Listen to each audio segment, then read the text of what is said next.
Hello and welcome back to another episode of White Album 2. We are playing through Chiaki's route of the closing chapter.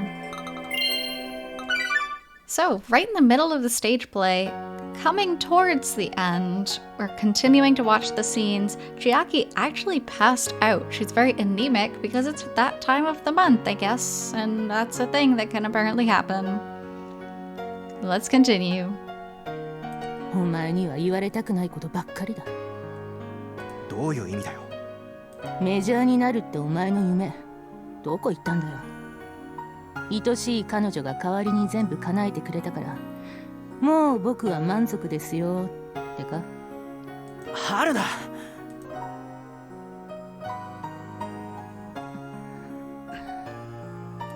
本当に良かったんですか？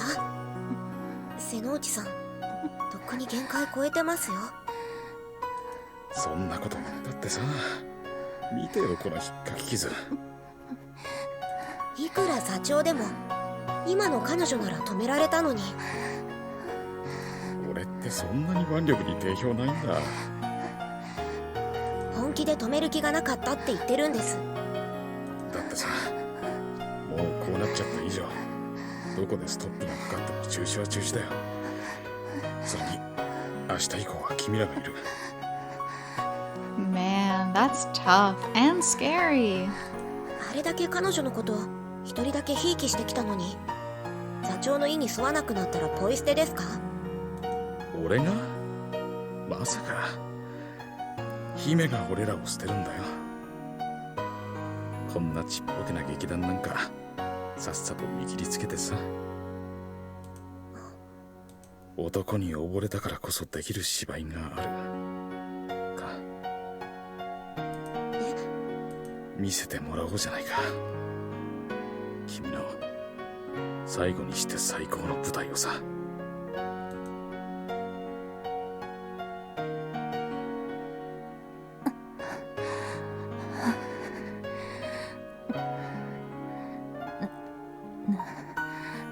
和樹、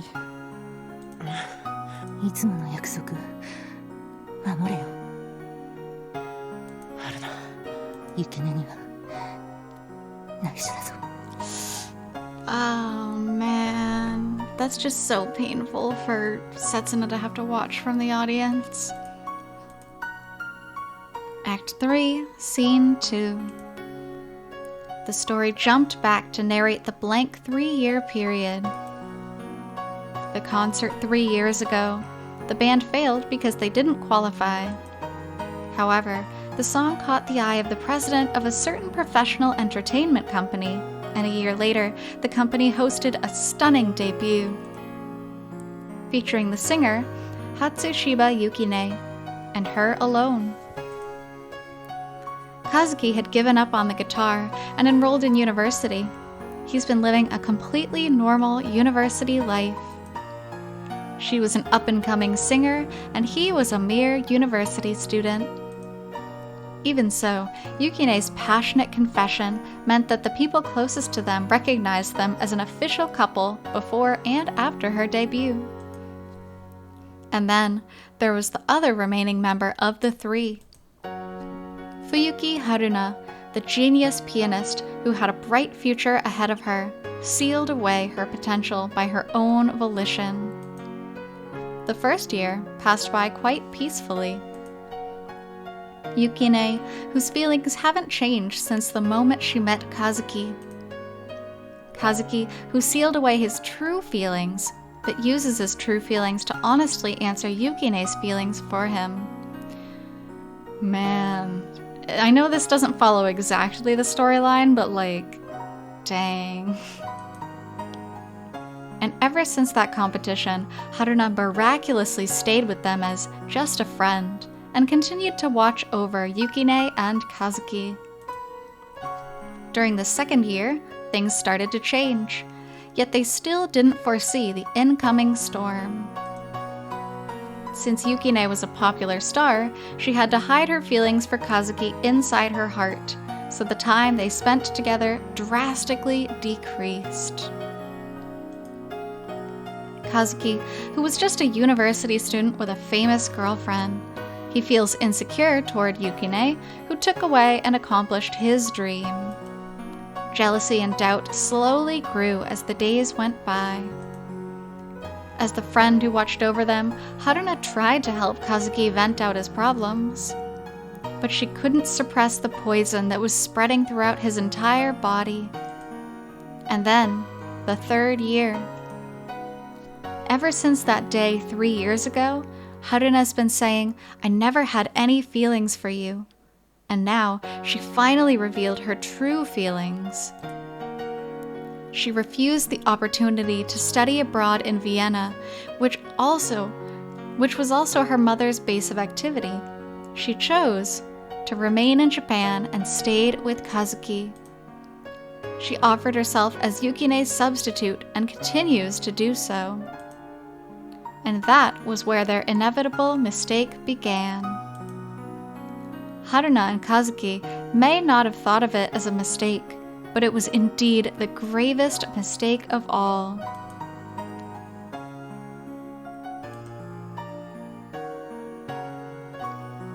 Act 3, Scene 3.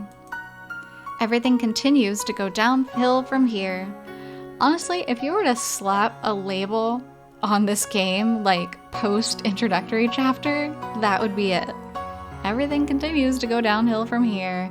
And don't worry, viewers, it will continue to do so. ど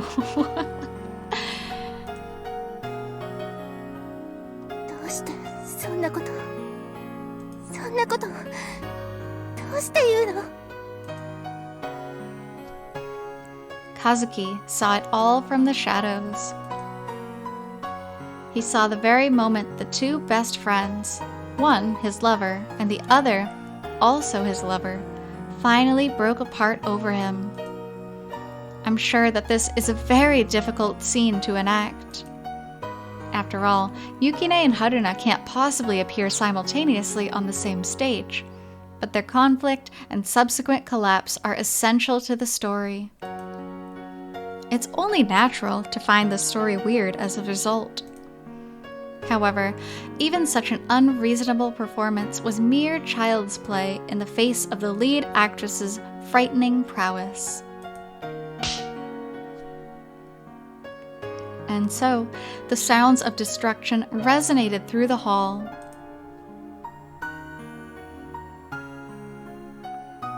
Setsuna's palm is covered in sweat, but I imagine it might be the sweat from my hand that's holding hers. No matter how much it hurts us, or how cruelly this part was depicted, we're certainly absorbed in her performance.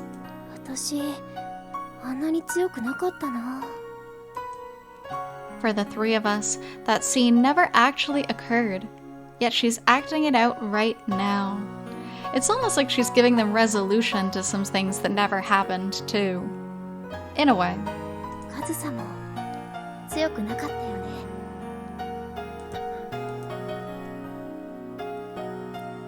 Setsuna, who's too gentle and could never stand on the stage. Kazusa, who's too cowardly and would keep running away from the stage. As for me, I'm the only one who's the same on stage. As an observer, who can only watch things happen. Anyone would imagine the ending to this story to be a disheartening and sorrowful one. They must be under the impression that Yukine's been completely left out. The trope of the victimized long-distance lover, whereby she is abandoned by the protagonist for a friend who's closer. How it came to be was not only a matter of distance, but also of varying standpoints. That's so sad.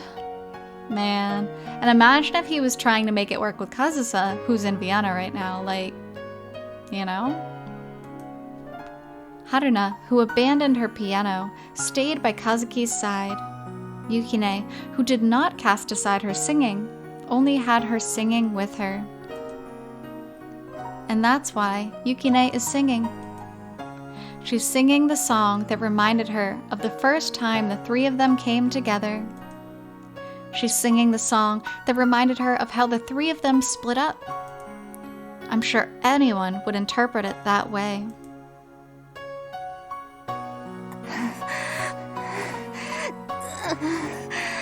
その状態でよく生きてるな。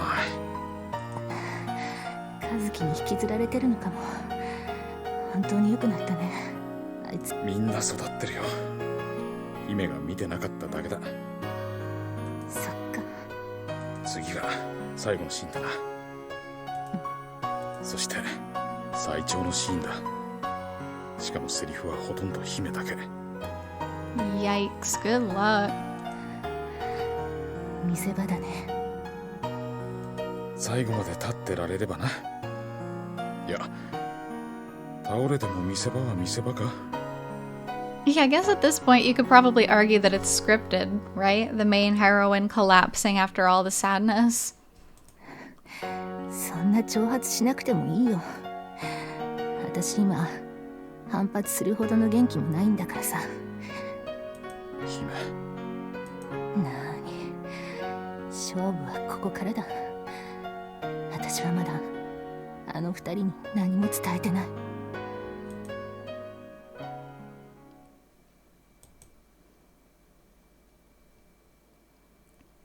Act 3, Scene 4. But by this point, the main actress, who also happens to be the scriptwriter, is displaying a tumultuous tenacity that no one could have ever expected or imagined. Yukine didn't make any decisions and simply allowed things to unfold. Haruna embraced her strong feelings of love and pursued them. So pretty much opposite of what really happened. The heroine who got everything except for her lover, and the heroine who threw away everything in order to obtain her lover. They confronted each other for the last time.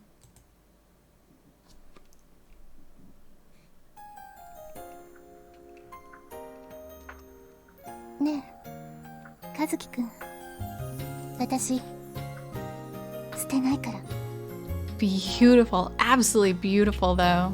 あなたへの思いも、今この手に掴んでいるチャンスも、夢も、女の子としての恋する気持ちも、歌手としての嬉しさも楽しさも、全部手に入れようとするから。死に物狂いで頑張るから。This is an incredible display of balance. She's completed the earnest, admirable, yet young and energetic Hatsushiba Yukine, and without any feelings of unease, superiority, or repulsion. 自分の恋を追いかけて一生懸命やってたら、いつの間にかチャンスを掴んでいたけれど、もしかしたらそのことで和樹くんを傷つけてしまったかもしれないけど。Her love has definitely gone too far, and is one that she's forced upon him, but it's also boundless, strong, and kind. でもね、私後悔してない。だって掴んでからそれが自分の夢だって気づいたの。和樹くんが与えてくれたかけがえのない私の道だって気づいたの。That's why Kazuki and Haruna are suffering even more. だから私、何もかも諦めないからね。Everyone can come to this realization as we arrive at the end. This is a story created for the sake of Hatsushiba Yukine. 何か一つを捨てて他の全てを手に入れるなんて、そんなバランス感覚私にはないもの。A girl who's simply too greedy, too genuine, and just far too strong. 思いの量に強さに上限なんかない。歌に対する思いが強くなるにつれて、和樹くんへの思いが弱くなったことなんかないもの。I have no words other than the fact that the author is simply out of her mind if she believes she's modeled this heroine after Setsuna. 会えない時間が思いを育てたんだもの。ほんの少しの二人きりでいられる時間がもっと思いを育てたんだもの。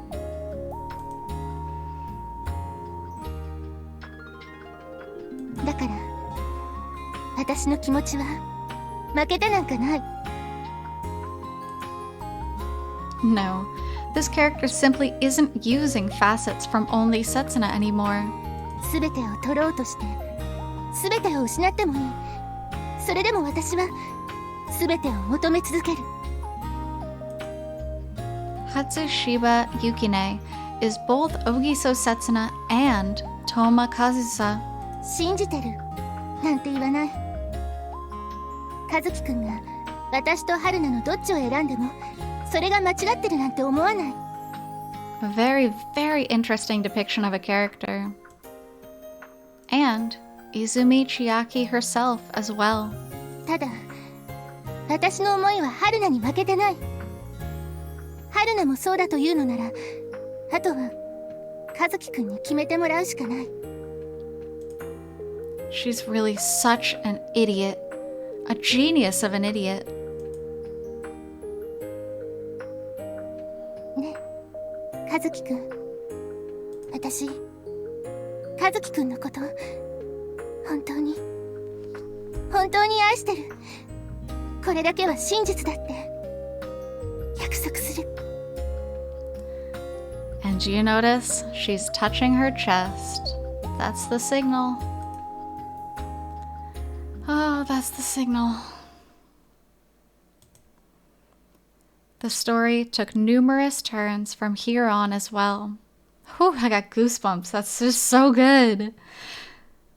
Yukine and Haruna were locked in a mutual battle of love and hate until the very end.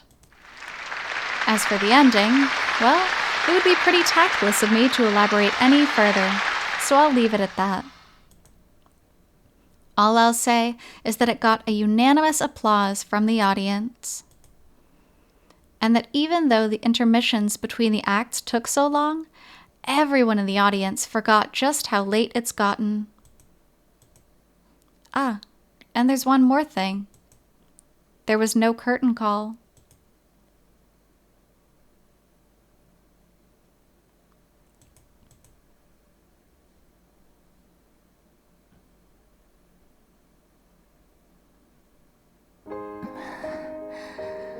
You did it. 瀬野内さん、よかった。ここ最後舞台終わった瞬間また倒れたんですよ。そっか。今何時？夜中の1時ですね。ま、公演の方もだいぶ押しましたし。 Well, at least she's up and at 'em now. And I'm glad Yoshida's being nice to her, even though she was kind of a terror during rehearsals. 1時？みんなは帰りました。で、俺と座長と田中さんが交代でここに。そんな。あ、気にしないでください。終電なくなってるけど、どうせ友達の部屋に泊まるつもりだったし。とりあえず初日お疲れ様でした。勉強させてもらいました。誰か私を待ってなかった？舞台終わってから。ファンですか？花やプレゼントならいくつか預かってますけど。いや、そういうんじゃなくてさ、もっとファンっぽくないやつというか、ちょっと暗めの。さあ、俺は聞いてませんけど。そうなのか。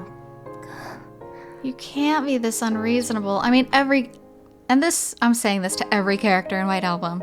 You can't just magically expect someone to know what you're feeling and to be like, I love you even though you rejected me like 10 times. Come on, that's not how it works. Communication. でも本当、瀬野内さんについてきてよかったです。俺、今度の舞台、自分でもかなり。瀬野内さん、どうかしました？吉田は本当に良かったよ。私の方こそ迷惑かけてすまなかったな。え？本遅れるわ。本番で倒れるわ。そのせいで明日以降降ろされるわ。今回はいいとこなかったよ。ごめんな。そんな、俺あなたに完全に引っ張ってもらいました。今日本当に濃い芝居できたのは。いいよ、そんなにフォローしなくても。あなたがそんな弱気だとみんなの士気に関わります。明日になったらまたいつもみたいに威張っててください。 But here, who's to say that the confident self is Chiaki, you know? She doesn't even know who her true self is anymore. 明日か。それでまた次の公演の時にも一緒に。やったってどこ行くんですか？外。ダメですって、その格好じゃ。外は今。ちょっとだけ、ちょっと確かめるだけだから。何を？私が何もかも失ったことを。瀬之内さん。ありがとう吉田君。もうここにいなくてもいいからさ。瀬之内さん、いや泉さん。何？本当に待ってますから。次にまた一緒にやれること。うん、そうだね。それでこれからもできれば舞台以外でも。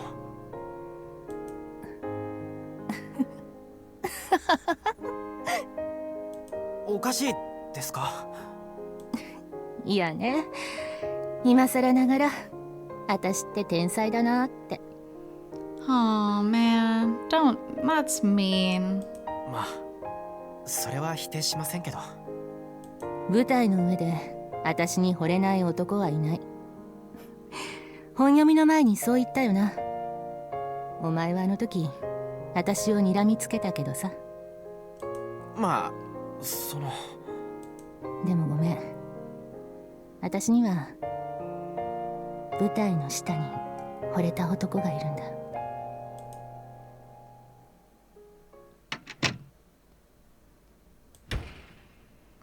Well, at least she can admit it to herself now. そういうことか。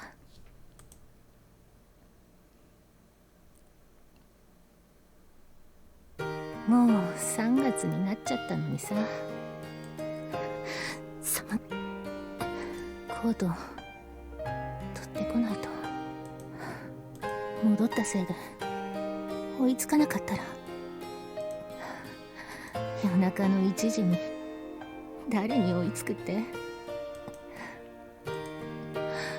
もしかしたらまだ終電行ってないかも。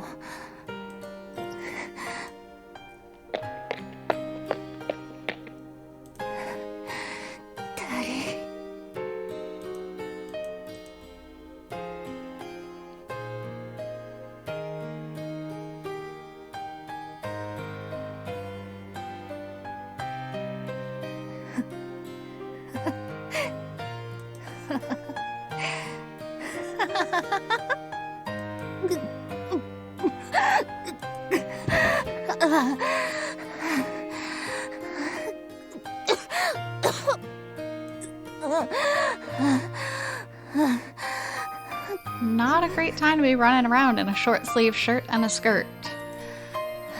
こんな気持ち悪いのになんでできてなかったんだよ。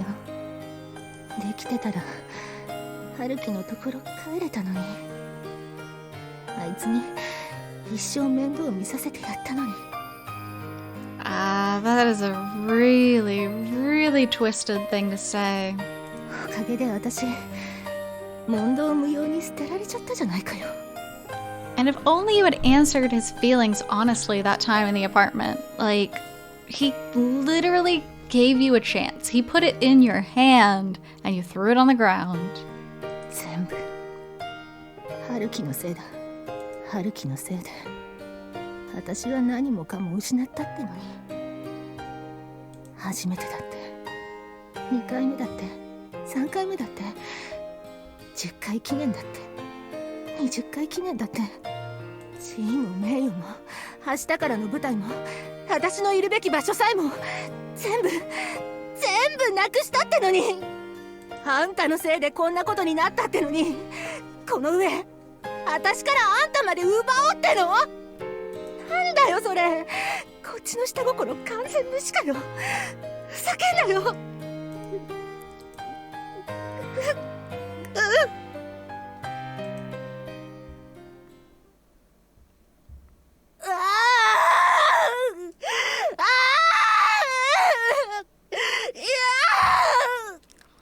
Oh man, Chiaki.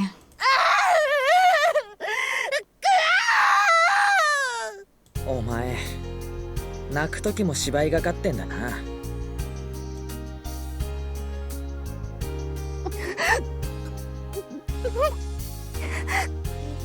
The loud sound that resounded across the dark, cold entrance of the station under the snowing and lightless night immediately got swallowed by the darkness at the very moment I called out to its source in an astounded tone. This is quite the crude display, though I'm judging this by Chiaki's own prideful acting standards. どうして泣いてるんだ？春樹に捨てられたから。He literally didn't. 人聞き悪いな。なんだってさせてあげたのに、男の責任放棄しやがって。そんなの逆恨みだろ。最初に裏切ったのはお前の方じゃないか。逆恨みのどこが悪い？開き直るな。Even though we're currently bickering with one another, I'm still grateful to God for allowing me to bear witness to this precious moment, because I've finally gotten to see it. Senouchi Akira was weeping. Seno Chiaki was wailing. Izumi Chiaki was crying her heart out. I wonder if any other man other than me has ever had the opportunity to witness her in such a state. Outside of the instances where she was acting, of course. まさか舞台衣装のまま外に出てくるとはな。お前、このままここにいたら死ぬぞ。The moment I remove my coat, I am immediately blasted by the freezing wind and snow. But my compassion drives me to offer my coat to this pathetic woman who's kneeling on the floor and begging for forgiveness with tears rolling down her face. なんだよその上から目線は。そんなもんいるか。うるさい。黙って羽織れ。She really is an expert at reading others' hearts. She even saw through me as I tried to rub my moment of superiority in her face. 触るな、触んな。首のところ撫でるな。猫扱いするな。最初に猫になって見せたのはお前だろ。As I slowly caressed Chiaki's chilled cheeks and moved down to the nape of her neck with my palms, I'd take in the sensation of her skin that I haven't gotten to feel in a long while. Yes, this is the sensation. I'd gotten so used to it when I'd held her in my arms for days on end, but right now, the sensation feels almost nostalgic. 帰ろうか。どこに？もちろん俺の部屋に。ちゃんと明日の公演前には起こす。俺が時間を守らなかったことあるか？ After savoring the feel of her neck and cheeks, I run my hand through her hair and dishevel it. 立てるか？タクシー拾うから。Haruki really is way too nice. I don't blame him being a nice guy and making sure she got home okay, but really? 捨てたくせに。いい加減そのネタ飽きた。私を捨てて小木曽刹那のところに帰ってったくせに。結構痛いんだからやめてくれそれ。あんたは痛いだけかもしんないけど、私は気持ち悪いわ、ふらつくわ、寒気がするわ。だから早く部屋に戻ってあったかい風呂に入って寝ろって言ってんだよ。捨てたくせに。ループするな。どういうつもりだ？なんで今さら私の前に現れた？彼女と一緒に私のこと嘲笑ってたくせに。捨てたから。答えになってないだろ。なってるよ。どこが逆なんだ。逆？よりにもよってさ、刹那を捨ててお前を拾いに戻ってきちゃったんだよ。 Oh man.